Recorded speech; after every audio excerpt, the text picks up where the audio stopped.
Welcome to the Soul Tribe Podcast. The Soul Tribe Podcast was created to help you navigate through the world of spirituality, wellness, and self-development in an easy, grounded, and relatable way. We break down everything from the Akashic Records, manifesting, spirituality, and so much more. We want to help expand your boundaries and bring the spiritual world to you in a fun and easy way. Get ready to be inspired with tips, tools, and easy to digest information. Let's do this.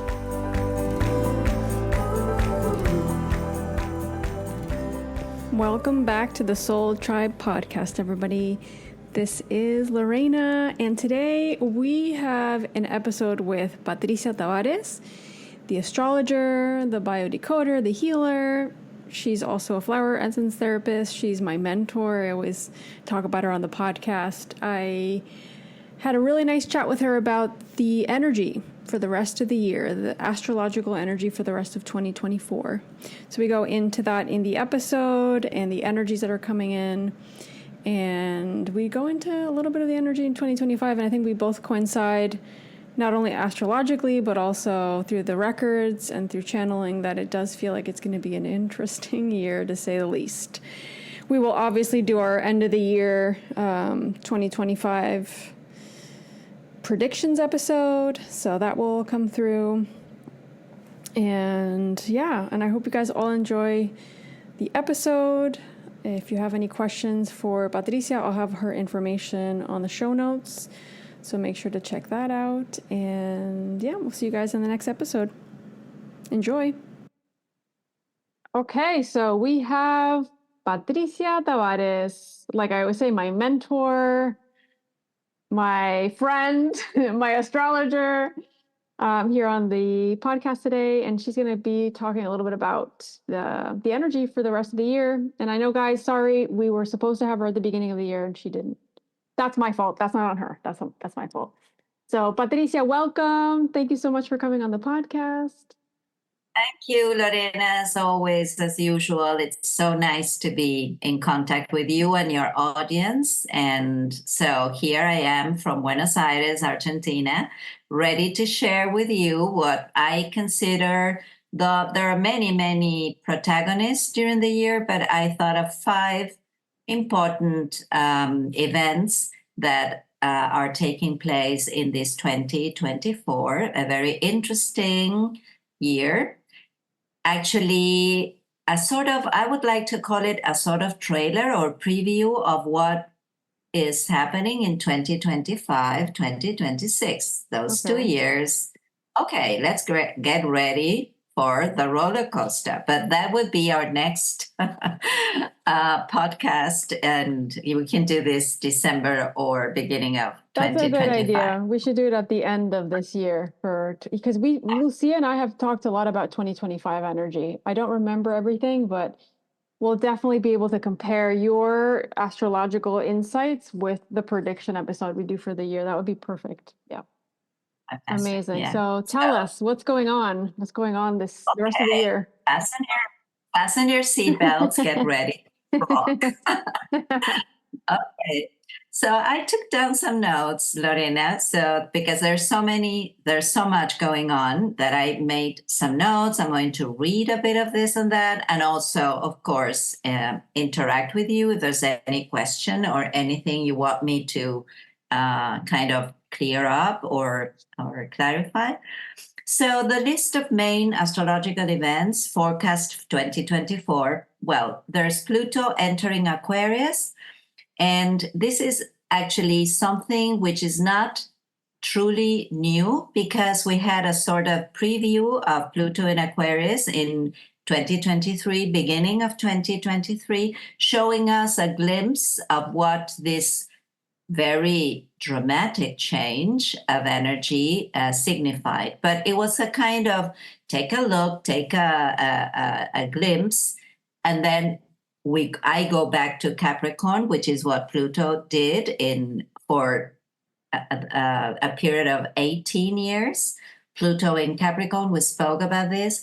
It was the big transformation and deconstruction of structures, organizations, institutions, many things collapsed because it was time for a new order, a new structure, and a new collective also, which is one of the big things that come with Aquarius, that comes with Aquarius, right? The area of Aquarius, which technically has not started, but it did start with Aquarius with Pluto, stepping into Aquarius, beginning of 2023. But now Pluto moves into Aquarius for the next 20 years. And this period signals very important transformations in technology, in social structuring, in collective consciousness. And there's a sort of science fiction period that will bring obviously great breakthroughs, but also, when we watch a science fiction movie, there's a mixture of feelings. On the one hand, wow, what is new, what is coming? And then, wow, I'm scared of these new things never seen before. So there's a kind of terror movies going on, but also anticipation of changes that as a human race we need to really go through for big transformations, right? For the new era. So would Aquarius be connected to like AI? Absolutely. You hit the nail on the head. This is one of the monsters that can do a lot of good, can do a lot of harm, right? So depends on how you use that weapon tool, then you can really get get fantastic things in terms of breakthroughs in science for medical purposes and many other important advances. But there's also the use of this tool as a weapon which can be very deceitful, right? At the same time. But that deceit or confusion comes also with Saturn entering Pisces. So this is like another of the 5 points I wanted to talk about. Well, Saturn entering Pisces and conjoining Neptune in Pisces. That's the big thing, because Saturn refers to the principle of reality, of solid presence, solid structuring, giving shape and form to anything that requires serious consideration and work and effort and maturity. So Saturn is the builder. But if the builder is in Pisces, what is the material we're going to build on or with? Because Pisces is actually non-material. Pisces is pure energy. It's pure resonance with abstraction, with soul energy, with the cosmos. So for Saturn, the builder, it's very hard and difficult to choose the bricks to build with, because it's like it comes and goes. Is it real? Is it fake? So Saturn will be challenged to build and construct around something different, right?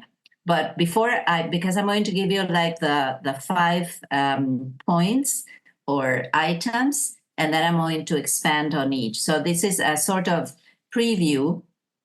Saturn in Pisces conjoining Neptune in Pisces will come into a distance which is not as strong as it will be into 2025, 2026. So we're going to talk about Saturn conjoining Neptune next year more fully. But this is the beginning of what giving structure to imagination, to creativity means.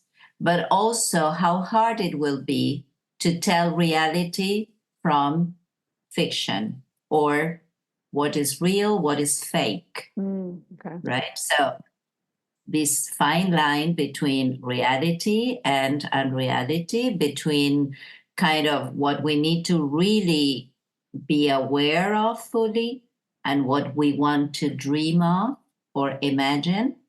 So there can be a very nice resolution between these two, but in the beginning, it will be a kind of conflict and tension, I right? look at it and what's coming to mind is 3D versus 5D. Yeah, Kind of like perfect. that energy of like going in so this 3D reality, what we see around us, and understanding that there's something more. Absolutely. I love that image you're bringing. Yeah, absolutely. Well, then comes Jupiter. Jupiter that's been in Taurus. Nice for you and me, Which I Lorena. loved. I love. We both did or do because we are both a Taurus. Yeah. So Jupiter in Taurus for more than a year. Usually Jupiter stays in a sign for say 12, 13 years. Well, Jupiter left Aries a bit too soon to step into Taurus, giving us the gift of staying for more than 13 months. And now in April, Jupiter, before entering Gemini, conjoined Uranus in Taurus. And this brought unexpected opportunities, breakthroughs in innovation, but also a shakeup of established values. So there's a kind of new vision of what Uranus in Taurus was working around. We spoke about this in previous podcasts when we spoke about Uranus in 2017 entering Taurus. It was again in 2017, the end of the year was a kind of preview of what then would really start happening as from March 2018 with Uranus in Taurus. It includes the periods of the pandemic, remember? So there was a great shift in how we considered our relationship with the earth, with money, with material reality, with how we gave a different view to the way we eat, to what we eat. So this kind of innovative proposal with Uranus in Taurus in terms of how different we need first to work with material reality and to prepare ourselves also for new ways of relating ourselves with money, for example. Remember that in 2017, we started kind of putting aside our bills, and we started talking about bitcoins and virtual wallet and everything connected with not touching money. Yeah. And the pandemic was a good time for understanding this. And so everything connected with a new kind of economy, a new way of dealing with resources was what Uranus in Taurus was teaching us. But now Jupiter is like a sort of magnifying glass, which shows us in more detail whatever Jupiter touches. It comes with a magnifying glass to show us both the possibilities of expansion, but also more detail of what eventually got out of proportions, what was too much, which sort of extended the limits of what is actually necessary or possible, right? So, but the point also was to talk, then I'm going to talk about that again, but Jupiter moves into Gemini after this conjunction with Uranus, and this will take place for a whole year. And this will enhance communication, learning, and intellectual explorations. And when it forms a special configuration, which we call a trine to Pluto, trines are very, very positive, very beneficial, right? So when Jupiter forms a trine to Pluto, it will show us that everything connected with the air element, which is the mind, learning, teaching, investigating, communicating, will gain a very important and powerful force. So whatever is related to the mind will have the possibility of finding its way and also becoming more powerful. But it comes in a context different from previous Jupiter in Gemini, which had a different configuration, and it will be more challenged in terms of, again, sticking to reality and not being misguided by illusions, for example. So is it clear what I'm trying to say? Yeah, I'm just thinking like, because I know when I was studying with you, and I never finished, but when I was studying with you, I remember we talked a lot about, especially humanistic astrology, I think is why I felt so drawn to it. It's not about it's not predictive. It's that there's certain things that we need to be aware of and make sure we pay attention to them so that we can go through them in the most, I don't want to say positive way, but in the way that will most benefit us to grow, to expand. And like in this case, what do we need to take into consideration? I know you're just going through the points now, but maybe we can talk up later about like what we could take into consideration around that energy of doing it differently this time. Okay. The idea is that the mind and everything connected with air include space exploration, for example, expansion of the limits that take us into space, for example, is becoming more and more evident and also more important. That's why we are given the chance to start accepting the fact that there's intelligence coming from abroad or alien sources. And when I say alien, it does not necessarily only mean extraterrestrial. It means from foreign sources that we had never thought of before, like AI. Yeah. It's another example of this expansion of possibilities that comes with intelligence, right? Mm-hmm. And Pluto, because Jupiter will get in contact with Pluto, this would be June, July, especially. Then this configuration kind of dissolves, and it will then Jupiter will go on its journey, connecting other planets. But I marked June, July this trine because Jupiter already is expansion in the realm of one's intelligence or artificial intelligence or spatial intelligence of all sources, and Pluto empowers it. So this is for good or for bad, what is coming.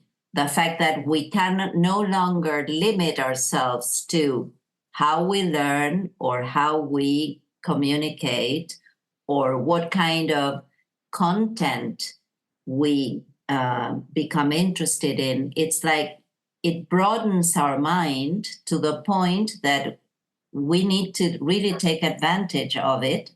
But at the same time, we have to be aware that many things that will come to us, like insights or information or information tools, it will take time for us to really know how to deal with them or how to use them or how to explore them.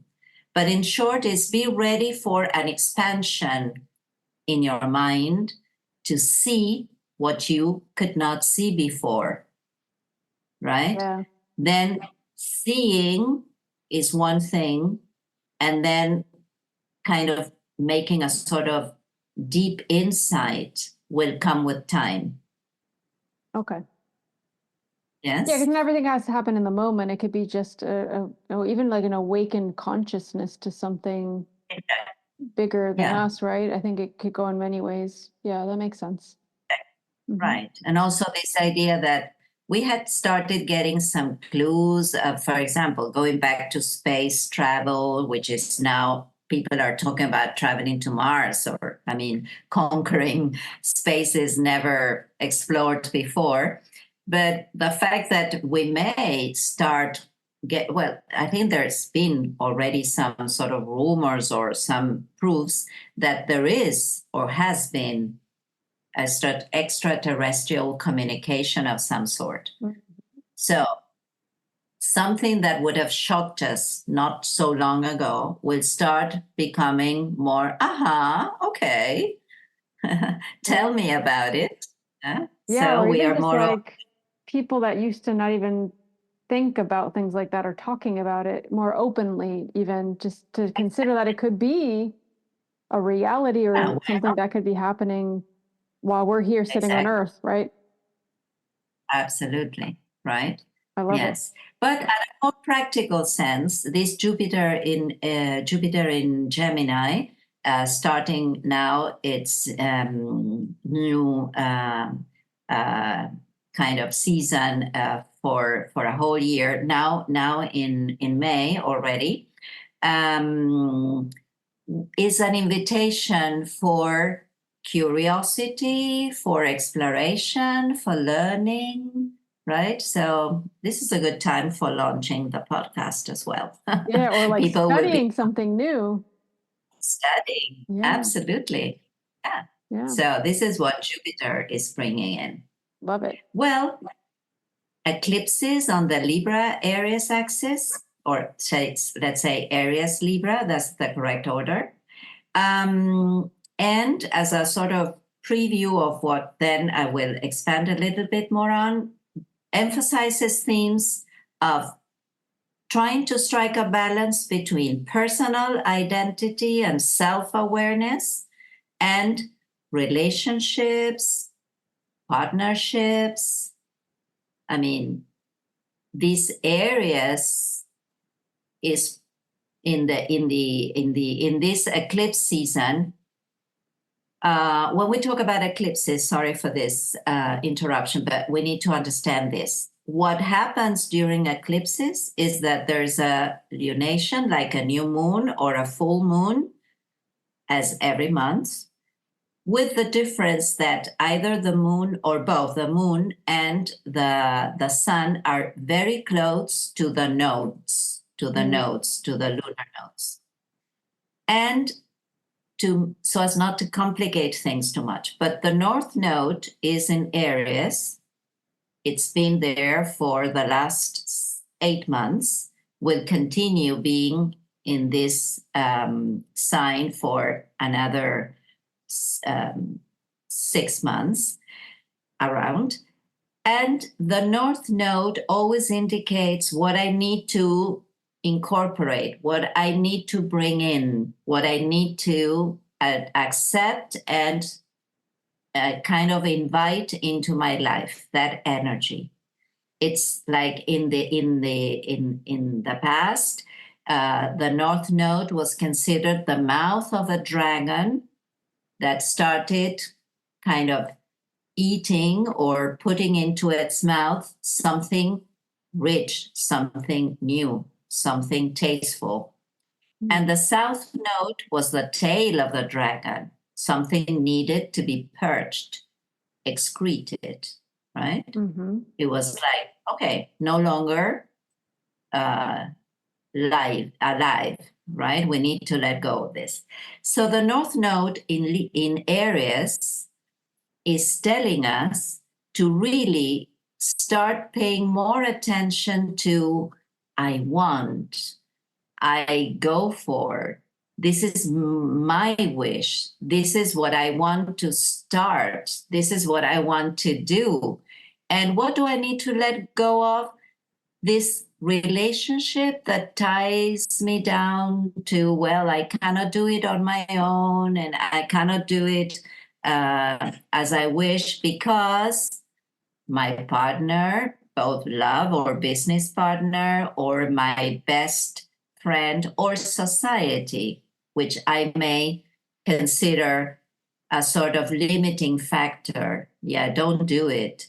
Take into account something or somebody else. Be careful. I mean, harmony, balance. And when a warrior or an Amazon goes to a battlefield, he or she doesn't take that into consideration. They just go for it.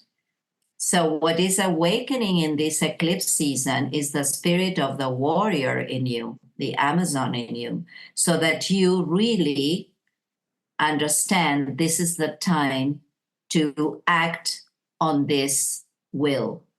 So it's more of self-assertion, self-awareness.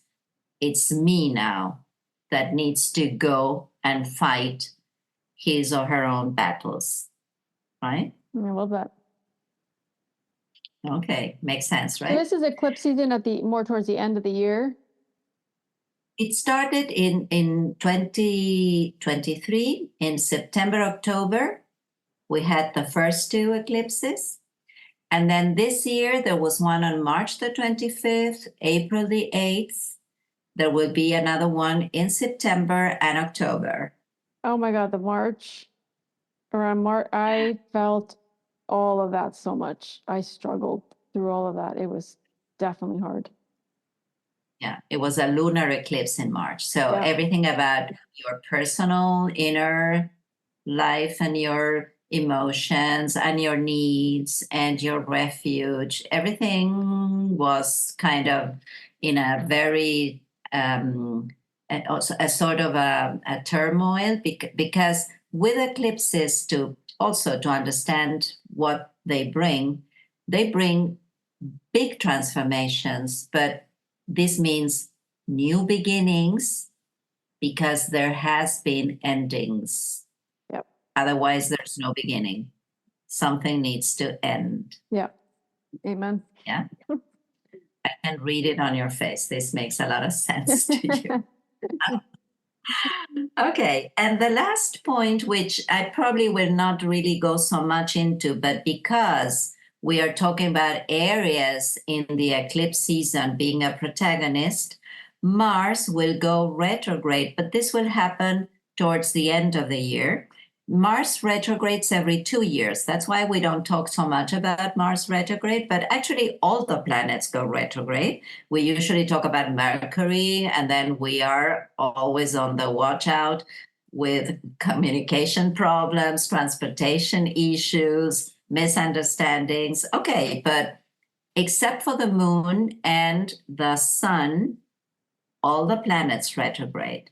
So Mars, it does every 2 years. And Mars has been in that sense a little more quiet, but it will gain more importance towards the end of the year, not because retrograde it becomes more powerful, but with Mars retrograde, there is a sort of period of reevaluation of our actions, of our motivations, and how we have been trying to assert ourselves. So there will be what happens with retrograde planets during that period is like, imagine a person walking, let's say, walking in a museum, looking at paintings and moving on. And then there comes a moment when that character says, wait a minute, I need to go back and take a better look because I think I missed out on important things that now I realize I have to see again. Right. So any planet retrograde walks backwards the steps that were walked forward. And in order to revise, in order to review, in order to analyze again. That is what any planet does. And Mars refers to our actions, to our will, to our capacity to start things, to be motivated with, right? So do you think like during that time we'd feel less motivated, feel less? Yeah. Yeah, it's probably going to bring that energy, feeling a little bit like it's kind of like a pause. Like let's pause to reevaluate so we can have more strength when it goes. Exactly. When it Right. comes And out of with the retrograde. eclipse in Aries, Libra, then Mars with the eclipse, the energy is usually reduced or diminished, like when the light goes off and you cannot see. So you stay put because you say, I'm not going to move. I might have an accident. So during the eclipse, you have to stay put and look in. Right. And reconsider. And then you gain again the strength to move on with the new light, with the new vision, right? But combined with this, Mars with the eclipse also will kind of step back, slow down, and be warned that you may feel a little too tired. One might say, well, the end of the year, yes, but there's an extra element here, right? Like energy goes down, you get more tired, you lose your sense of strong will, and where is that force I cannot find, I cannot see. Like eating all the chocolate cake and not going to the gym. Exactly. Staying in bed, not being able to get up. Exactly. Well, if the sky is bringing in this energy, we also need to listen to the gods, the planets, and to the goddesses, right? Yeah. And listen and heed their message, right? And pay attention to their message. Well, actually, I don't know if in this enumeration I have already explained a lot. A lot, yeah. So, but anyway, very, very, I have my notes here to go back to my organization, which I usually don't pay much attention to. But let's talk a little bit about, for example, some themes connected with Pluto and Aquarius that are, again, like an interesting list to pay attention to.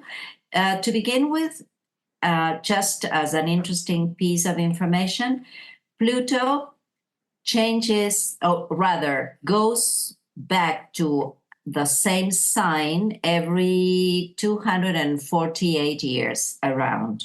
So the last time Pluto was in Aquarius was in between 1778 and 1798, which means that was the last time it was in Aquarius. A time which was kind of very much about the Industrial Revolution, the American Revolution, right? A lot of revolution and a lot of social transformations and many innovations and a lot of censorship because of these new things that put the authorities in sort of a point of peril or risk or danger, right? So more danger with new things, new ideas, a lot of intellectual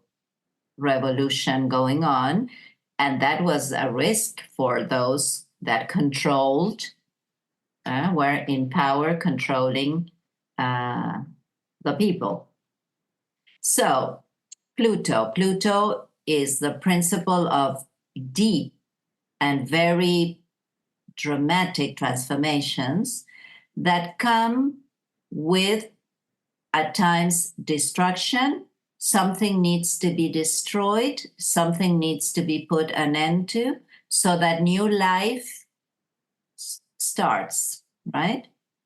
So there will be, with Pluto in Aquarius, a lot of technological empowerment, but this may come hand in hand with potential destruction. So why? And we are already witnessing this, right? Just think of wars, the wars that are taking place. Yeah. It's not the same war that was a gun power and like shooting at one enemy. This is like, weapons of mass destruction. It's not just this fear of nuclear wars, but also technological wars, right? Okay. It's what can happen when there's power in the hands of technology of all kinds, drones, artificial intelligence, the internet, and hacking, different important spots, right? And misleading, deceiving a whole country and using information, or I can think of many, many ways in which, if misused, these powerful technological weapons, they can also bring about massive and very important destruction, right? So this was also happening at the time of the Industrial Revolution, the American Revolution. Then there was also, it was not a Pluto in Aquarius, but there was an important presence of Pluto during the World War, First and Second World Wars, with a shift of signs, of Pluto entering other signs.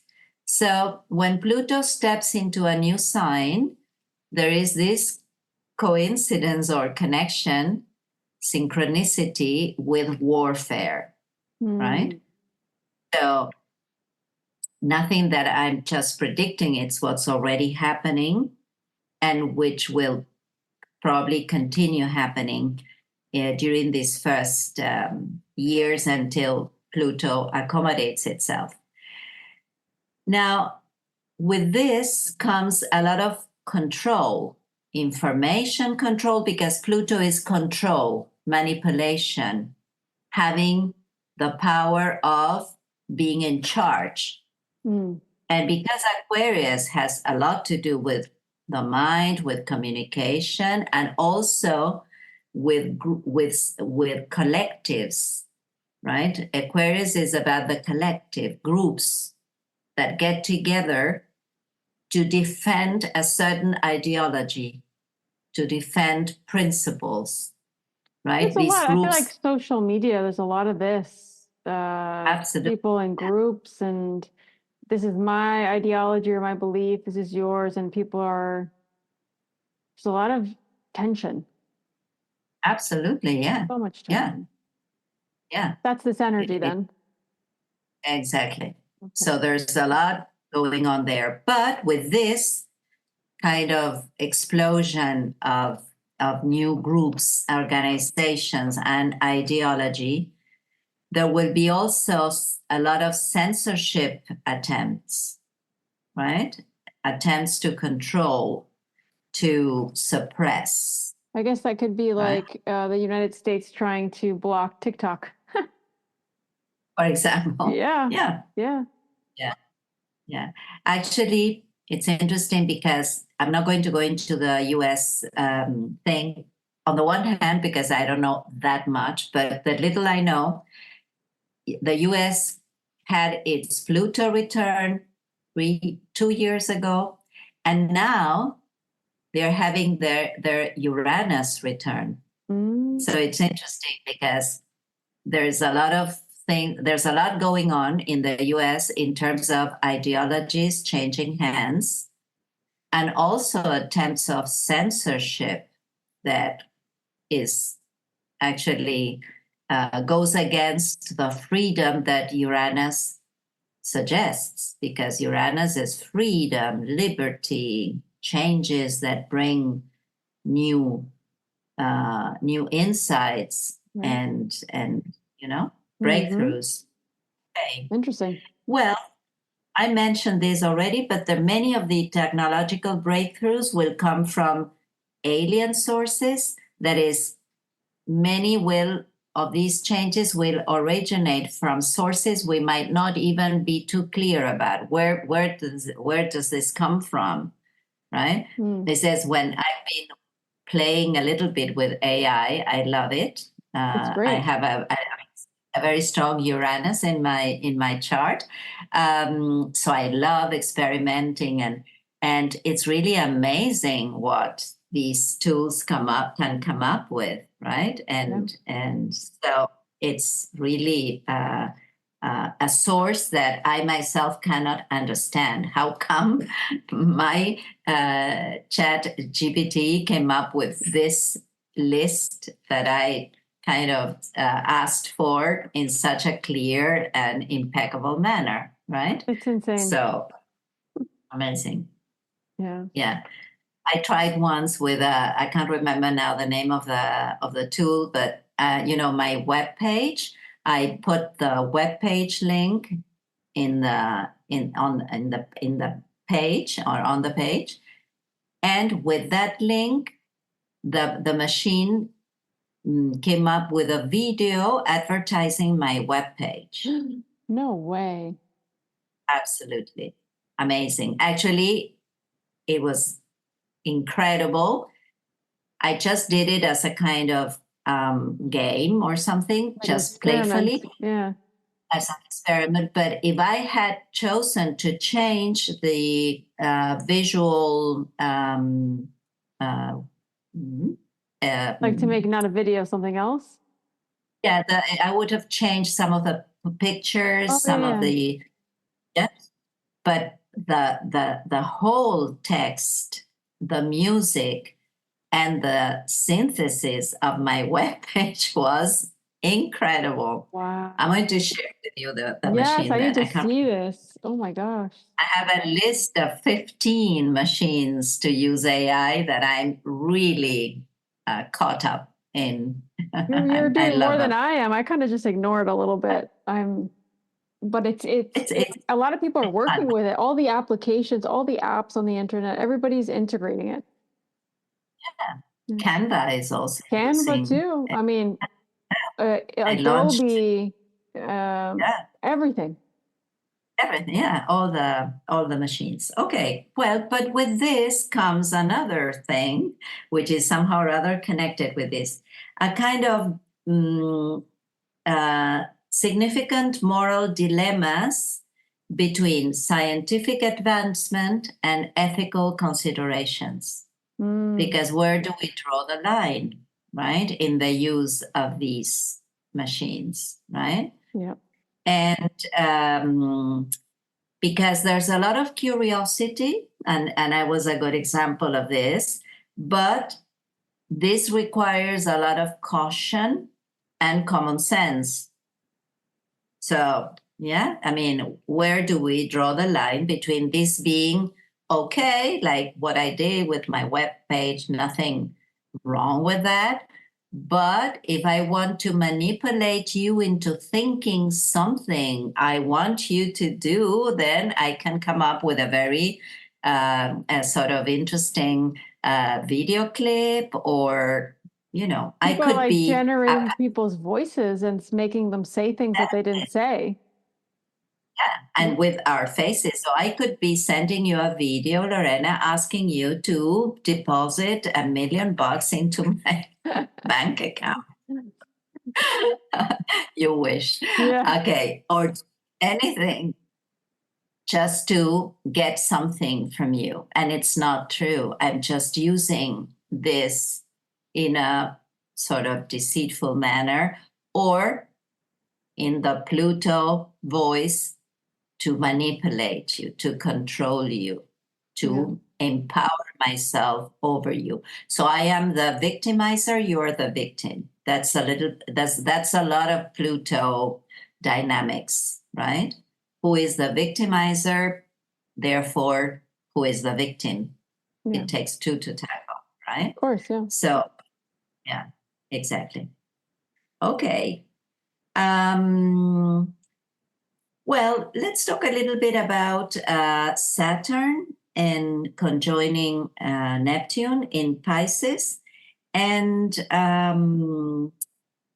well, one of the problems, let's say, or one of the conflicts this may bring about is this reality versus fantasy and delusion component, right? Because Saturn, the principle of reality, of what is true, what is real, what has a sort of very solid and concrete manifestation, moves or goes into contact with the principle of whatever has no limit, no shape, no form, that is the realm of imagination, the realm of dreams, the realm of cosmic vision, right? So this can be a very interesting and very positive union in order to give a structure to your dreams, in order to make, and also to make the world, which is the world of spirituality, energy, the world of resonance and alternative therapies, has the chance to be seen as something serious, something true, something real. Wow. So this is a good frame. This is a good moment for everything we do, like you and I, Lorena. And we work with family constellations, with astrology, with healing, with Akashic readings, and much more.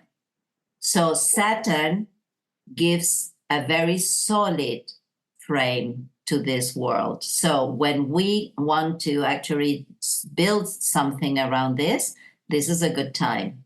Nice. The problem is, until this aligns, there is this struggle between what is true, what is not true. You know, this thing of fake news that started, the term itself started in 2016.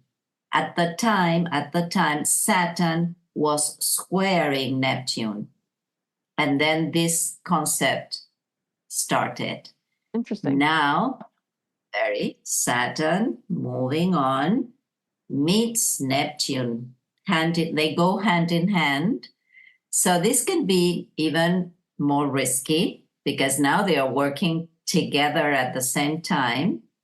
So that is why this can become even stronger. The fact that we can be very easily misled into believing. It is connected also with what we said about, for example, AI. Not only, I don't want to demonize AI, which I love, but again, we are in times of so many changes and such unbelievable science fiction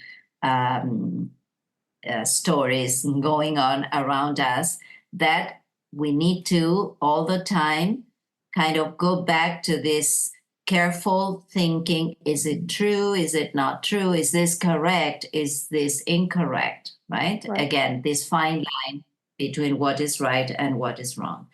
But this also will bring structural changes in beliefs and ideals, right? So collective beliefs, collective ideas may start looking for new ways of structuring, building, forming, right? Love that. Yeah. But also some established structures may be challenged by idealistic visions, right? Or confusing ideals. Okay. I could sum this up by saying that between especially June, July 2024, but more importantly, extending into 2025 and part of 2026, we will be navigating ambiguity and uncertainty. So we will need a lot of critical thinking and discernment to be able to separate fact from fiction. Right. But now that I mentioned fiction, this is a great time for movies, for artistic expressions that come with photography, paintings, music, all forms of sensitive art will find its peak. This is a great time for that. Good. And then comes the eclipse season. I don't know if you want me to add something else to what we said, Lorena, because I think this is the good. main thing, Yeah, about Aries, Libra, and Mars with its retrograde period is, that was clear. don't forget, this is the time for your self-assertion, your warrior Amazon spirit. Just listen to it and give it the freedom to act on it. Right. And don't be limited by other people's views or expectations, right? Or you wanting to please everyone so much that you lose track of your own conquests or battles. Or your own life. Absolutely, your own life. That is it. Yeah. Okay, Lorena, do you have any questions or any kind of But remarks? I remember like when we spoke about eclipses a while back. I don't remember if we did an episode maybe on just eclipses. This was like probably a couple of years. Yeah. I remember there were cycles with eclipses, right? So is it like every 6 months or a year? So there was like an eclipse season obviously around was it April, May, March, April, May? Okay, let me put this clear. We have eclipses every year. So eclipses happen every year. But the season of which is the axis changes every year and a half. Okay, So okay. the Aries Libra season started last year, September and October 2023. Then there was one in March and another one in April this year. And there will be the last two in September and October. The thing is, in September, there will be a shift from Aries Libra into Pisces Virgo, which is next year's season. And we can talk about this in the future, another episode, right? So there will be a sort of preview of what will Pisces Virgo work around. But then in October, we go back to Aries Libra, right? Okay, yeah. And the theme will then shift into, just as a sort of, again, a preview of next year's season, eclipse season. The word that embraces both is service. What kind of service I give others or I expect from others. I like that. Yeah, you're going to love it. Yeah. Love it. And there's a lot of Virgo energy in your chart, I think, or I think isn't that's there? No. Libra. I had Libra. Okay. It was like a lot of Taurus, a lot of Libra. Okay. I don't think I have a lot of Virgo. Oh, okay. And your rising sign? Scorpio. Yeah. Scorpio. Okay. Fine. Good. Nice energies. Yeah. Okay. Good. But there's a lot more we can continue. Yeah, it was just to give an idea. And obviously we can definitely do an episode for 2025 because I really like when we kind of push those two episodes close, like the prediction and then the astrological. And I remember the year that we recorded with Lou and the three of us were on the call, Lucy and I were like, oh my God, she's saying everything that we had channeled. Like, I was like, oh my gosh. because we had recorded before meeting with you. So definitely. Yeah, we can do that. Yeah, sure. Love that. Definitely. It's always nice to have this possibility of exchanging ideas, information, and a good excuse to see you more Yeah, often. because we're both so busy. It's hard to connect, right? But I'm sure we'll see each other in Argentina or Uruguay next year for sure. Yes, looking forward to it. Me Yes, too. sure we will. Well, Yeah, thank you so much for absolutely. your time. This was really good. And I'm sure if anybody has any questions, they can obviously connect to you, but also you do readings, natal chart readings, you do a bunch of different types of readings. You do healing, you do bio decoding, right? I think that's something we had talked about having you on like the podcast to talk about, because I don't think it's on a lot of people's radar of what it can really help with. So maybe you can kind of talk a little bit about that. You just mention it, what you offer, where they can find you, and Sure. yeah, book a session with you as well if they want to. Yeah, fantastic. Well, you can include my webpage, and there you will find all the things I do and everything I can eventually help you with. Yeah, all your sessions. But can you maybe explain just for 2 seconds like what Oh, biodecoding is? Because I think sure. it's Yeah. something I don't know if people are going to get to the end of the episode, but I can definitely share a snippet of this somewhere because I Okay. think it'd be interesting. Yeah. Yeah. Well, actually, this is a discipline, a technique that we can use to help a client or a patient find ways of um, healing certain disorders, which can be physical, emotional, mental disorders.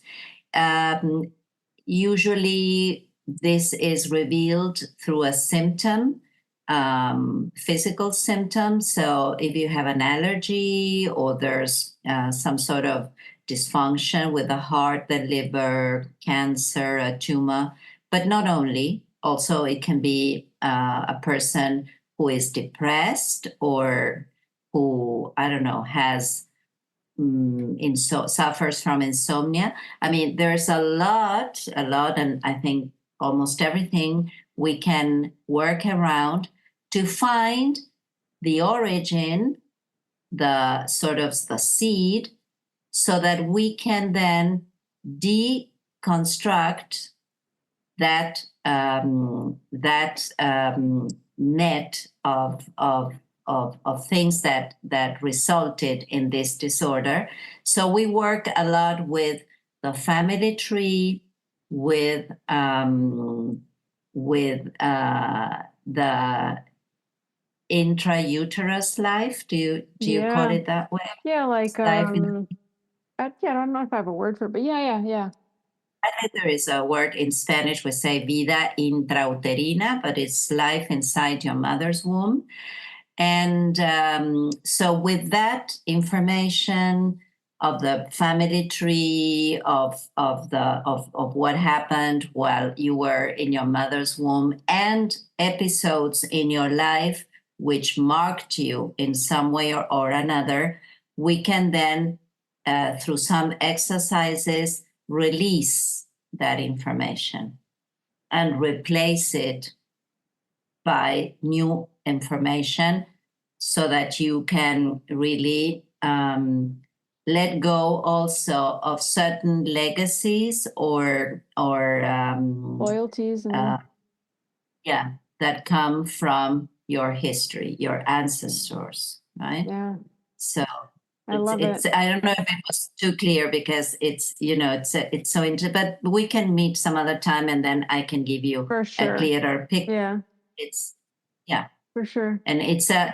session, could be one or more sessions. We start with one and then we see where we discover, especially in one's contemporary life to begin with, those um, scenes in your life that kind of programmed you in a certain way for that symptom or behavior to show up recurrently in your life. So we have to follow the sequence, release it in every of those stages, and then reprogram, say, the energy field. Love that. Yeah. So many different tools we can all try. So just one more thing, right? Yeah. Absolutely. Yeah. Thank you so much for explaining that and for coming on and giving us kind of like this breakdown of the rest of the year for 2024. I'll leave Patricia's links on the show notes, so you can all click there. I'll have her Instagram, her social media, her website, and you can contact her through there if you're interested in speaking to her or booking a session with her. And thank you so much. We really appreciate you here. Thank you, Lorena. Thanks to the audience, and gracias a todos por este espacio, so that you can hear me also in my Spanish. All right. Gracias a vos. Thank you. Okay, bye.